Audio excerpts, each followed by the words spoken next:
तो hello everyone, Razia मशकूर, वतन की बात हम वतनों के साथ। आज हमारे साथ एक बार फिर हमें वक्त दिया है प्रोफेसर अपूर्वा आनंद जी ने।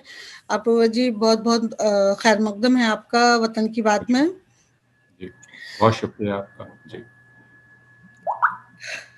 आप हम सब इस दौर से गुजर रहे हैं जहां डेमोक्रेसी को लेकर हमारे मनों में बहुत सारे सवाल हैं, और जो कुछ हमारे हमारे चारों तरफ हो रहा है वो इतना अनफॉर्चुनेट है कि अब शायद हम उतना दुखी भी नहीं हो पाते हैं, क्योंकि एक नॉर्मल सी चीजें होने लगी हैं।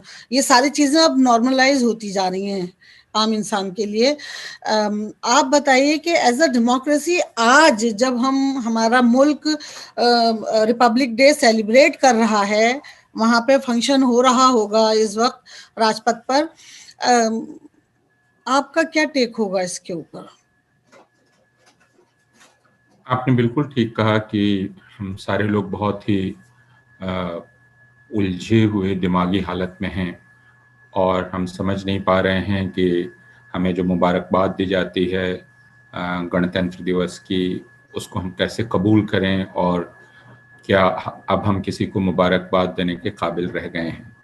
जाहिर है कि ऐसे लोग हैं जो इसे एक मुबारक दिन मानते हैं, हम सब मानते हैं, और उसकी वजह है, और वजह यह है कि अ, यह एक ऐसा दिन है जो हमें संविधान की याद दिलाता है, जो यह बतलाता है कि हिंदुस्तान ने अपना तसव्वुर नई तरीके से किया, एक नया दस्तूर अपनी ज़िंदगी के लिए बनाया। संविधान के लिए जो दूसरा लफ्ज़ है वो दस्तूर है, आइन नहीं है। आइन जी तो कानून है, जी दस्तूर है। तो एक तरह से जीने का नया दस्तूर हमने तय किया, और 26 जनवरी उसी की याद दिलाने का दिन है बार बार। तो वह नया दस्तूर क्या था जिसको हम अमल में लाना चाहते थे, जिसको हम अपना दस्तूर बनाना चाहते थे, और वो बहुत साफ था।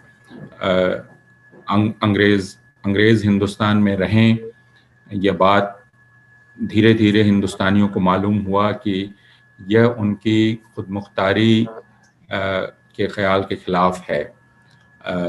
जिस वक्त अंग्रेज आए थे, जनतंत्र का ख्याल हिंदुस्तान में नहीं था, दुनिया के दूसरे मुल्कों में था लेकिन हिंदुस्तान में नहीं था, और वो दुनिया के दूसरे मुल्कों में भी बहुत सीमित था।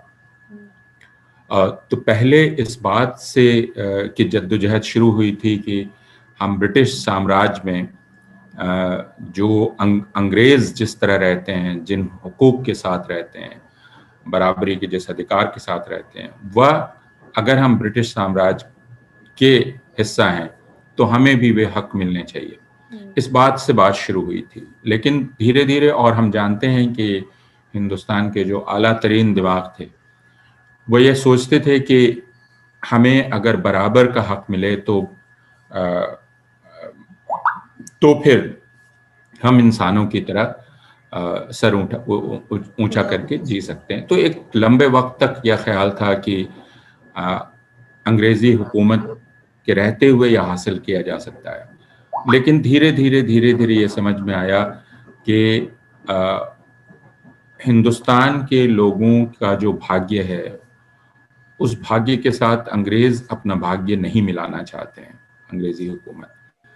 और इस हिंदुस्तान उनके लिए एक जरिया है, एक साधन है, अ, जिससे वे अपनी जिंदगी खुशहाल करना चाहते हैं। और यह बात किसी को भी नाकाबिल मंजूर होगी कि मैं किसी के लिए जरिया बन जाऊं, किसी के लिए रिसोर्स बन जाऊं, किसी के लिए साधन बन जाऊं। हमारा और आपका रिश्ता इस तरह का नहीं हो सकता कि मैं आपके लिए इस्तेमाल की चीज हूं, किसी किसी भी सूरत से। और यह बात जब समझ में आई, तब जिसे हम आज़ादी की जंग कहते हैं, स्वाधीनता आंदोलन कहते हैं, वो आरंभ हुआ। लेकिन स्वाधीनता आंदोलन में जो ख्याल बुनियादी था, वो ख्याल बराबरी का था। और बराबरी और इंसाफ, इन दो अल्फाज को आप अलग नहीं कर सकते। इसलिए जब हमने ऐसी स्थितियां बनाई कि अंग्रेज यहाँ से जाएं, तो उसके बाद ये सोचना शुरू हुआ, या उसके पहले से ही, क्योंकि जो ये जो संविधान है इसकी बात तो हिंदुस्तान के आज़ादी के आंदोलन की खासियत यह है कि यह सिर्फ अंग्रेजों से नहीं लड़ रहा था, यह लगातार सोच रहा था कि हम जिएंगे कैसे।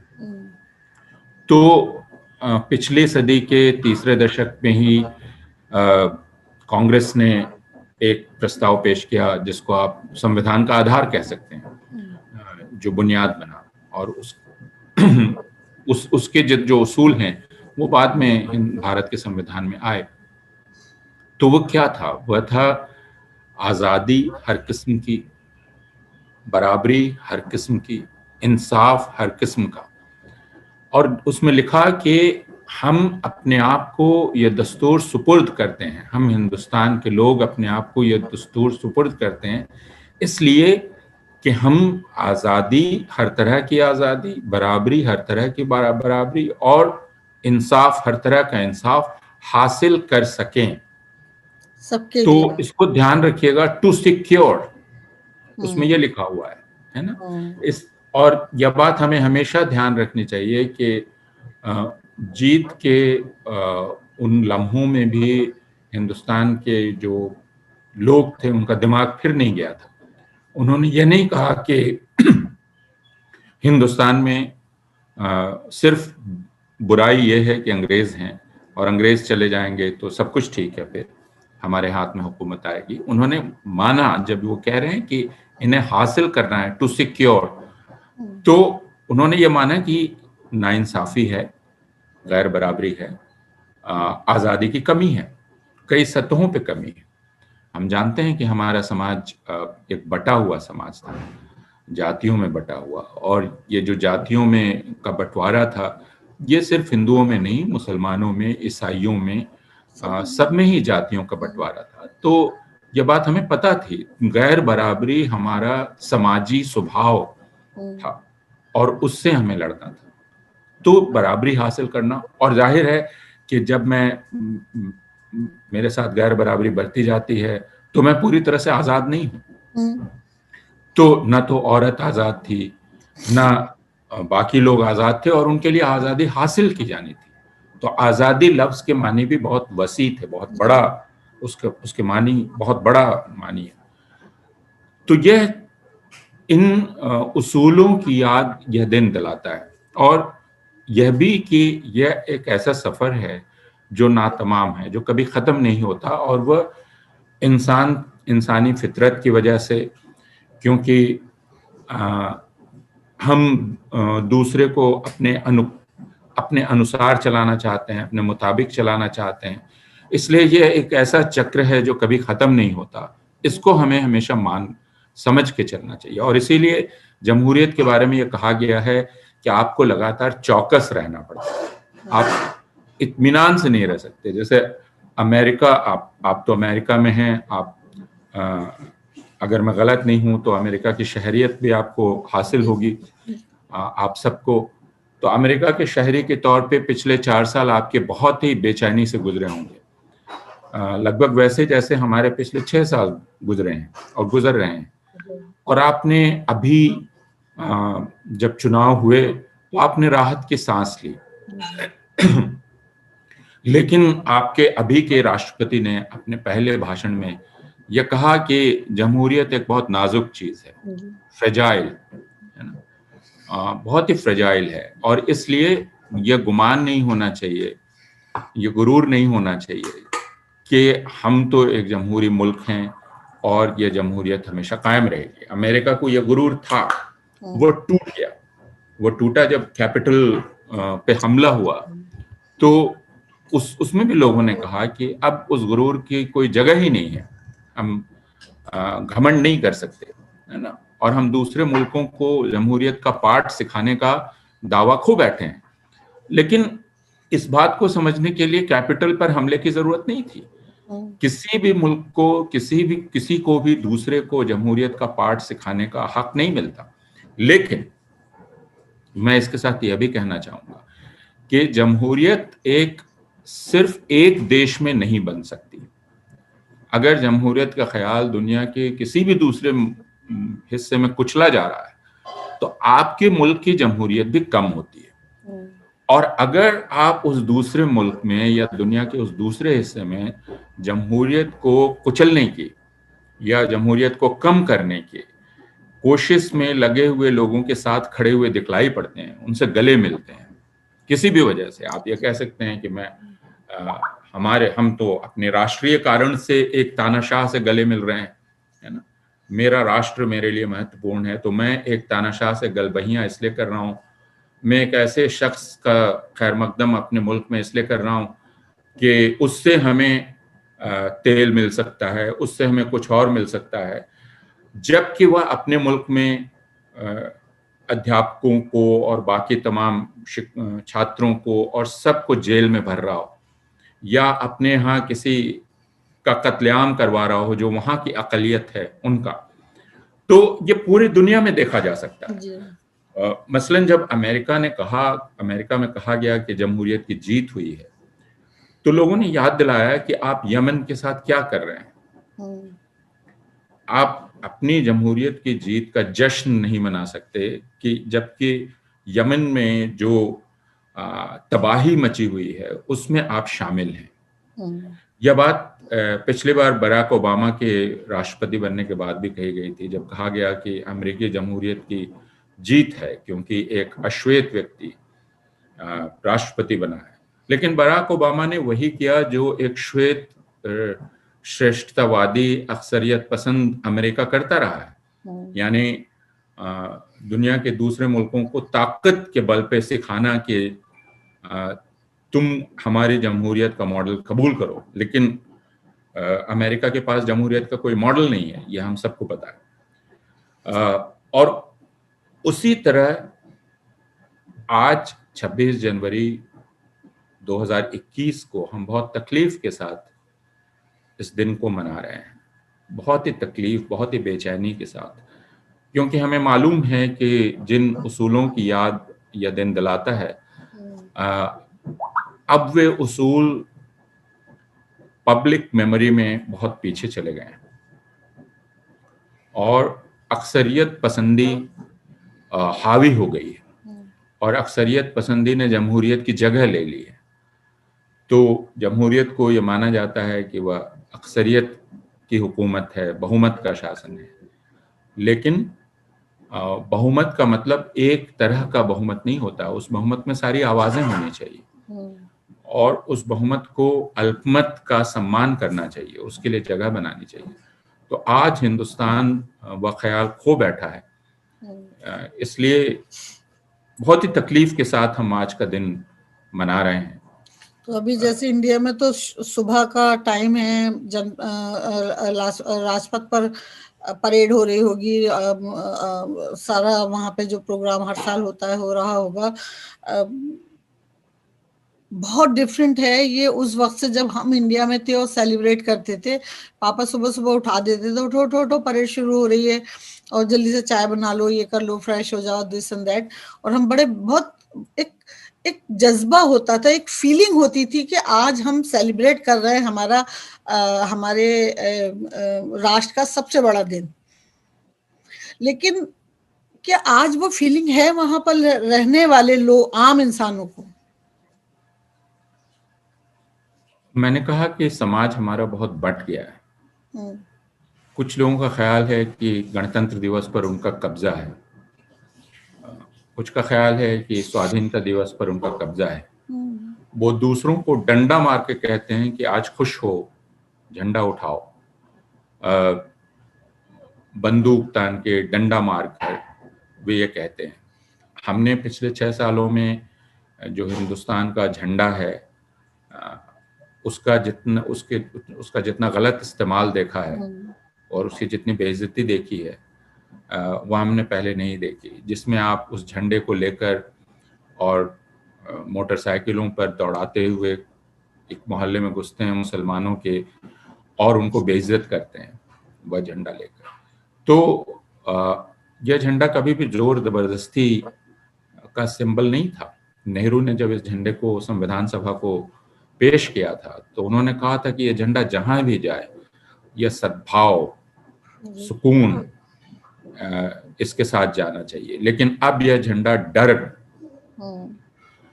दूसरों पर कब्जा, इस ख्याल के साथ लेकर जाया जाता है। तो वह आप जिस एहसास की बात कर रही हैं अपने बचपन की, हम सब के बचपन की, और वो छोटे छोटे झंडे हुआ करते थे, आपको याद होगा, जो बिका करते थे, और उसका बहुत मतलब है। उसका मतलब ये है कि अब हम जो जायंट साइज झंडे फहराने लगे हैं, उससे हमारी उस ज़हनियत का पता चलता है जो इस झंडे के मूल विचार से जुड़ी हुई नहीं है। फंडामेंटल आइडिया जो इस झंडे का है वो है जो इंसानी माप है उसका। यह नहीं कि यह झंडा लोगों का गला घोंट देगा। ये झंडा जब लहराए तो मुझे जो हवा हो उसमें सुकून का एहसास होना चाहिए, लेकिन अब वह नहीं है, और हिंदुस्तान के एक बहुत बड़े हिस्से को नहीं है। इसलिए मैं ये नहीं कह सकता कि वही एहसास है। ये बात बहुत, मैंने शुरू में ही कहा कि दुख देती है, लेकिन यह बात है। मुसलमानों को ये झंडा देखकर वही एहसास नहीं हो सकता। उनको उस जिल्लत का एहसास होगा जो इस झंडे के सहारे उनको मोहब्बत लादी के गई। साथ जिल्लत का एहसास तो है। पिछले साल जब दिल्ली के पुलिस वालों ने, और पुलिस एक तरह से रिप्रेजेंट करती है स्टेट को, जब दिल्ली के पुलिस वालों ने फैजान को लाठी से टहोक टहोक के और पीट पीट के कहा कि तुम राष्ट्रगान गाओ, तो वे तो फैजान की बेइज्जती कर रहे थे एक इंसान के तौर पर, और राष्ट्रगान की बेइज्जती कर रहे थे। तो फिर अगर आप फैजान के परिवार से आज कहें तो उसे खुश होना चाहिए, वो कैसे खुश होगा और क्यों खुश हो? क्या खुश हो? सही। तो जैसे कि आज हम देख रहे हैं, थोड़ी सी बात अगर हम फार्मर प्रोटेस्ट पे कर लें, क्योंकि वो भी आज इस सेलिब्रेशन में इंडिविजुअली पार्ट ले रहे हैं अलग से, और शायद वो जो हमारा जनपद पे जितना भी होगा प्रोग्राम, उसके बाद उनका प्रोग्राम शुरू होगा जो ट्रैक्टर रैली है। क्या हालात हैं और क्या सिचुएशन है इस वक्त वहां पर? अभी तुरंत की तो खबर मेरे पास नहीं है कि अभी तुरंत क्या हो रहा है, लेकिन यह जो ट्रैक्टर रैली है आज, या ट्रैक्टर परेड है, किसान उसको ट्रैक्टर परेड कह रहे हैं जी। और उन्होंने यह कहा है कि गणतंत्र दिवस पर राज्य का कब्जा नहीं हो सकता। यानी जो परेड राजपथ पर होती है, वह परेड कैसे होगी, उसमें कौन शरीक होगा। जैसे इस साल जम्मू कश्मीर शरीक नहीं है उसमें। अच्छा। जम्मू कश्मीर की झांकी नहीं है, उसका टेबलू नहीं है।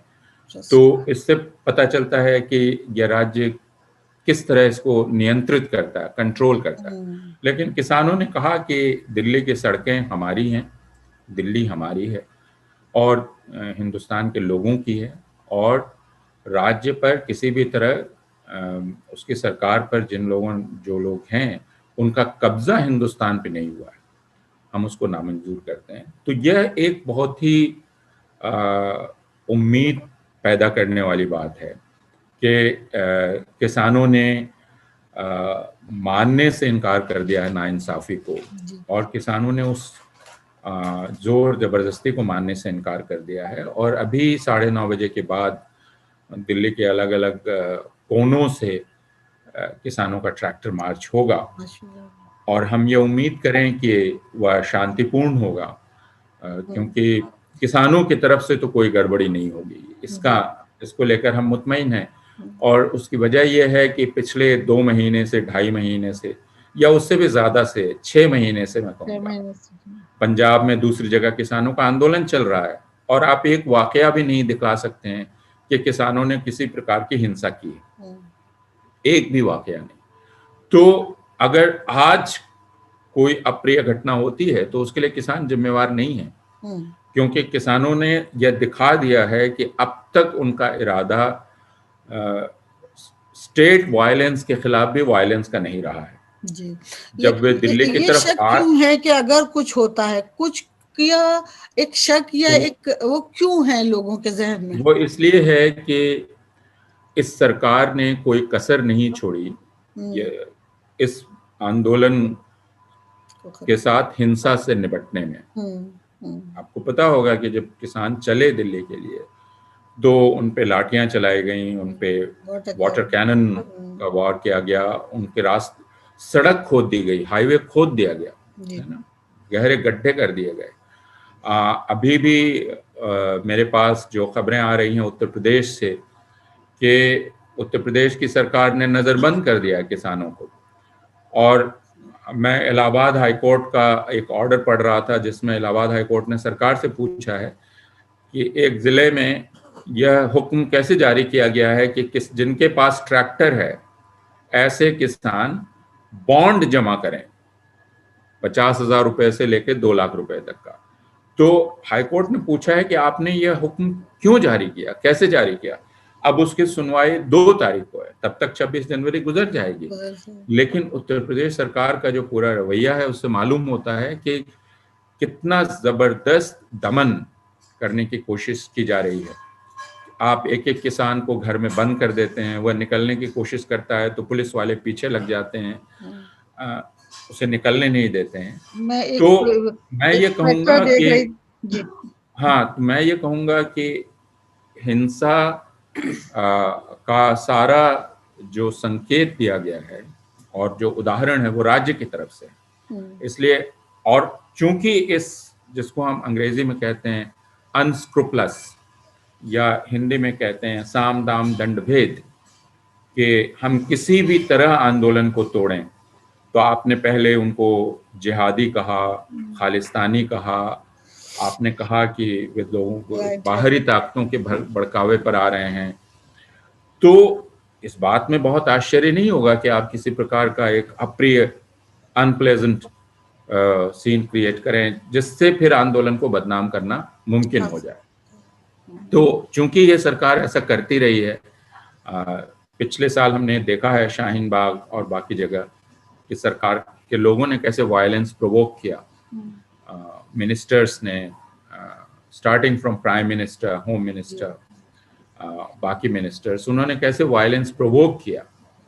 तो इसलिए हम कहते हैं पिछले तजुर्बे से कि इस सरकार को वायलेंस से कोई गुरेज नहीं है, लेकिन आंदोलनकारी वायलेंस में यकीन नहीं करते। तो जैसे अभी बहुत बड़ी तादाद जो हम देख रहे हैं या सुन रहे हैं या जो न्यूज़ आ रही हैं कि बहुत बड़ी तादाद है, ये 5-10 हज़ार ट्रैक्टर नहीं होंगे, 3-4 लाख ट्रैक्टर होंगे। तो नज़्म ज़ब्त का या ऑर्गेनाइजेशन का या उनको मैनेज करने का, उनको ऑर्गेनाइज वे में चलाने का तो एक बहुत बड़ा मसला है। और उस बीच अगर कहीं चुटपुट हो जाती है तो आपको लगता है कि ये कुछ बड़ा हो सकता है, उसको टर्न कर दें, बड़ा बना दें। सरकार यह कोशिश करेगी, जैसा मैंने कहा, हमें इसका शुभा है, कोशिश करेगी, क्यों उसका पिछला रिकॉर्ड ऐसा ही रहा कि वह जन आंदोलन को जो शांतिपूर्ण रहा है उसको हिंसक घोषित करना चाहती है। लेकिन अब तक जो यह आंदोलन चला है वो इतने अनुशासित तरीके से चला है, इतने शांतिपूर्ण तरीके से चला है कि यह मानने की कोई वजह नहीं है कि आज की जो परेड है उसमें किसान पूरी एहतियात नहीं बरत रहे होंगे। उन्होंने इलैबोरेट गाइडलाइंस जारी की हैं और वो काफ़ी सावधान हैं, किसान नेता बहुत सावधान हैं। तो उन्होंने कहा है कि लाठी जैसी चीज़ भी साथ लेकर हम नहीं चलेंगे। तो अब जब उन्होंने यह बात कह दी है तो पूरी जिम्मेदारी अब सरकार की होती है। तो सरकार तो कोई जिम्मेदारी ले ही नहीं रही है ना, यही वो न ले, लेकिन फिर सरकार की बात तो आखिरी बात आवामी का होगा ना, नुकसान नहीं, सरकार की बात देखिए, सरकार की बात आखिरी बात नहीं होगी, आखिरी बात जनता की होगी।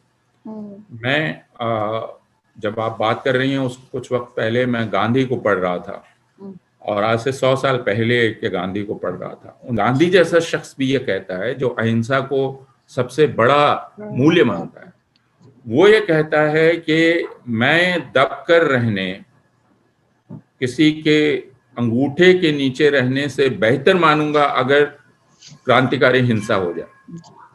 ये वो उस वक्त कह रहे हैं। तो आप सिर्फ उस अप्रोच को समझ सकते हैं। गांधी लगातार कह रहे हैं कि ये सिविल रेजिस्टेंस है ना, पैसिव नहीं है। और ये सिविल रेजिस्टेंस है सरकार के वायलेंट अटैक के खिलाफ।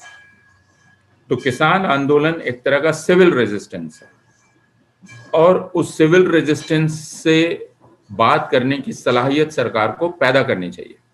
उसकी आदत नहीं रही है, उसकी आदत चालाकी की, धोखाधड़ी की, झूठ बोलने की।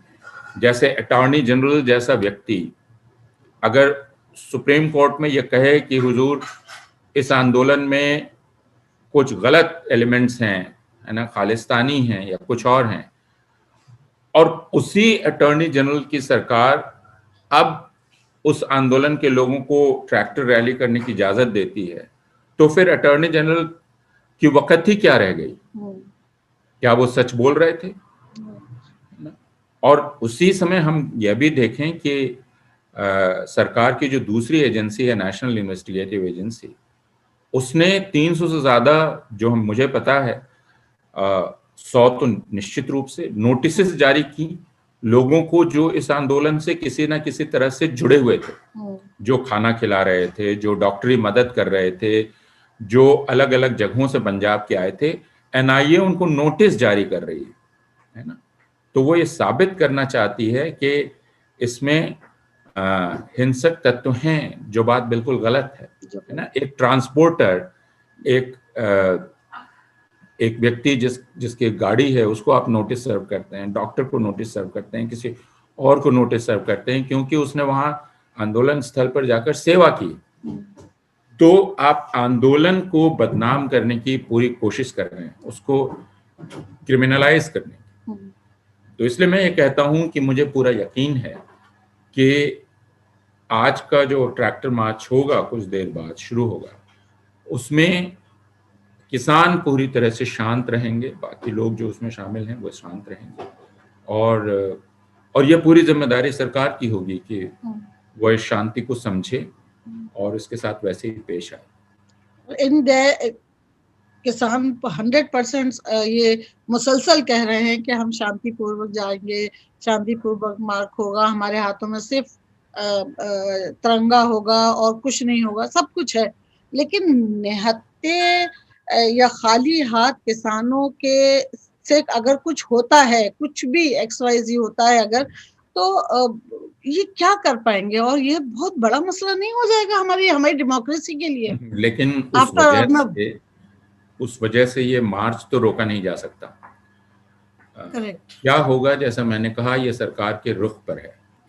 तो जैसे चले किसानों ने कुछ नहीं कहा, हमारी गवर्नमेंट को भी एहसास हो गया कि भाई शांतिपूर्वक ये लोग आए और निकल जाएं।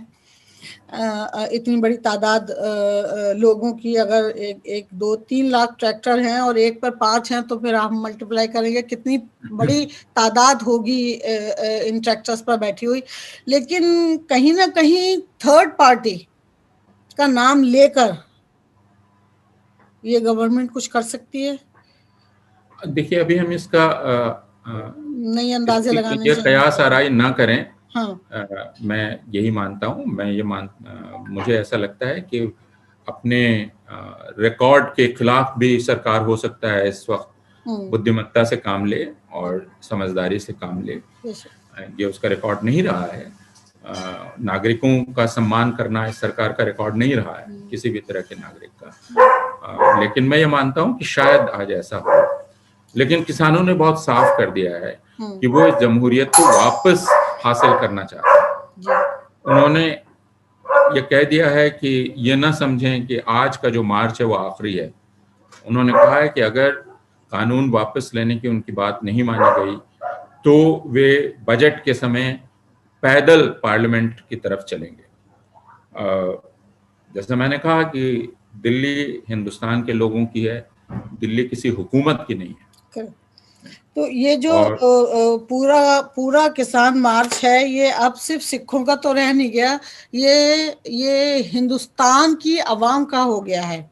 इसमें अब हर तबके और हर रीजन के लोग मौजूद हैं, हर रिलीजन के लोग मौजूद हैं।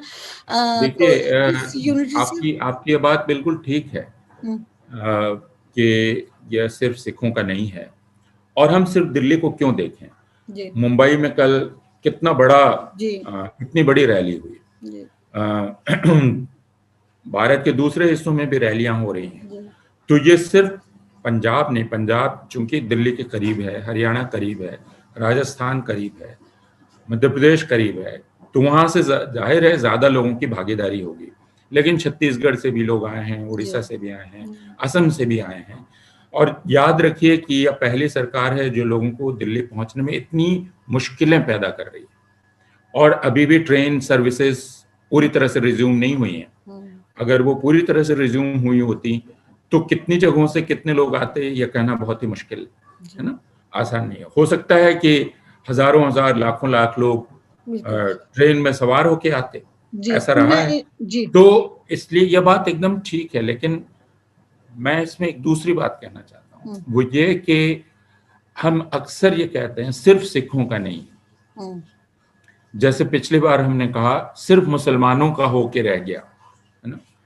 तो हमें जो समझना चाहिए वो ये कि फर्ज कीजिए कि सिर्फ सिख होते इसमें, लेकिन बात अगर वो सही कह रहे थे, बात अगर वो सही कह रहे हैं, तो सिर्फ सिखों के क्या रहने से भी आंदोलन गलत नहीं होता है। बिल्कुल बिल्कुल बिल्कुल जब पिछले साल जो आंदोलन शुरू हुआ 2019 में सीएए के खिलाफ, उसमें 90% से ज्यादा मुसलमान थे, लेकिन जो वो कह रहे थे वो बात सही थी। तो सिर्फ मुसलमानों के होने की वजह से आंदोलन गलत नहीं हो रहा, इसलिए कि उसमें दूसरे चेहरे नहीं दिख रहे हैं। हमें यह समझना चाहिए कि बात क्या कही जा रही है। जी हाँ मैं वही कह रही थी कि ये सिर्फ सिखों उनके मसाइल से शुरू हुआ था, लेकिन अब वो हिंदुस्तान की आवाम का बन गया है। और ये जो यूनिटी है वो कहीं ना कहीं इस हुकूमत को या इस सिस्टम को अटैक कर रही है या हिट कर रही है, वो महसूस देखिए, कर रहे हैं इस चीज को। किसान एक बड़ा सवाल उठा रहे हैं। यह सवाल सिर्फ इन 3 कानूनों के वापस लेने का सवाल नहीं है। जी यह आंदोलन जो कुछ दूसरे बड़े सवाल उठा रहा है वो ये कि हमारे जीने का तरीका ही क्या होगा,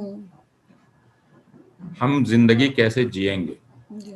यह सवाल है कि क्या हिंदुस्तान में जो कुछ भी है, उसका पानी, उसकी जमीन, खेती बाड़ी, उसके जो रिसोर्सेज, जितना कुछ है, वह क्या कुछ कॉरपोरेट घरानों के हवाले होगा और क्या हम उनके सब्जेक्ट्स होंगे। जैसा मैंने कहा कि क्या हम सिर्फ रिसोर्सेज होंगे। तो किसान ये सवाल उठा रहे हैं कि जिंदगी जीने का तरीका क्या होगा। ये बहुत बड़ा सवाल है और उस सवाल को हमें सुनना चाहिए। हम सबको उस पर विचार करना चाहिए कि हम अगर अपनी जिंदगी जीने का तरीका नहीं बदलते हैं तो तबाही के अलावा हमारे पास कुछ नहीं है। और भले ही हमें ऐसा भ्रम होता रहेगा कि सरकार हमारी है, लेकिन हम सब गुलाम रहेंगे। तो किसान इन 3 कानूनों की बात कर रहे हैं, लेकिन याद रखिए कि मजदूरों को लेकर भी कानूनों में काफी सख्ती कर दी गई। तो इसका मतलब क्या है कि हम अब कॉरपोरेट हाउसेस के गुलाम हो जाएंगे। तो क्या ये गुलामी हमें कबूल है? बिल्कुल बिल्कुल बिल्कुल। अंग्रेज नहीं हैं, बाहरी मुल्कों के लोग नहीं हैं, और हमारे ही कॉरपोरेट जो घराने हैं वो हमारे मालिक बन गए, हमारी मेहनत के मालिक, हमारे जमीन के मालिक, हमारे पानी के मालिक, हमारी हवा के मालिक। किसान यह सवाल उठा रहे हैं, यह बड़ा सवाल है। बिल्कुल बिल्कुल बिल्कुल। नहीं नहीं, ये बिल्कुल बहुत बड़ा सवाल है और आज का दिन हमारी यानी इंडिया की तारीख में बहुत बड़ा है इस मार्च के हवाले से खास तौर से। और हम यही दुआ करेंगे कि जिस तरह अभी तक सब कुछ पीसफुल रहा है, आगे भी पीसफुल रहे और इस दिन को हम किसी ब्लैक डे में ना मनाएं इन आवर फ्यूचर। और यही हमारी ब्लैक दुआ डे है। जैसी चीज नहीं है, लेकिन ये याद रखें कि जी हम जब अभी बात कर रहे हैं और किसान जिस आज़ादी, इंसाफ, बराबरी के लिए आज परेड करेंगे, और वह हासिल नहीं हो सकती अगर हिंदुस्तान के अलग अलग तबकों में एकजुटता ना हो। जो चौथा उसूल है फ्रेटर्निटी, बंधुत्व ना हो, दोस्ती ना हो, हम यह भी याद रखें कि अगर किसी तबके के साथ भी नाइंसाफी हो रही है तो दूसरी जगह इंसाफ नहीं हो सकता। मुनव्वर फारूकी इंदौर की जेल में है। कल वहां के हाईकोर्ट के जज ने कहा है कि ऐसे आदमी को छोड़ा नहीं जा सकता। क्यों? उसने कोई जुर्म नहीं किया, कोई अपराध नहीं किया, लेकिन आज वो 26 रोज से जेल में है। तो 26 तारीख को हमें यह भी याद रखने की जरूरत है, दिल्ली में 23 नौजवान जेल में हैं यूएपीए में। सुधा भारद्वाज, स्टैन स्वामी, आनंद तेलतुंबड़े, बाकी लोग जेल में हैं।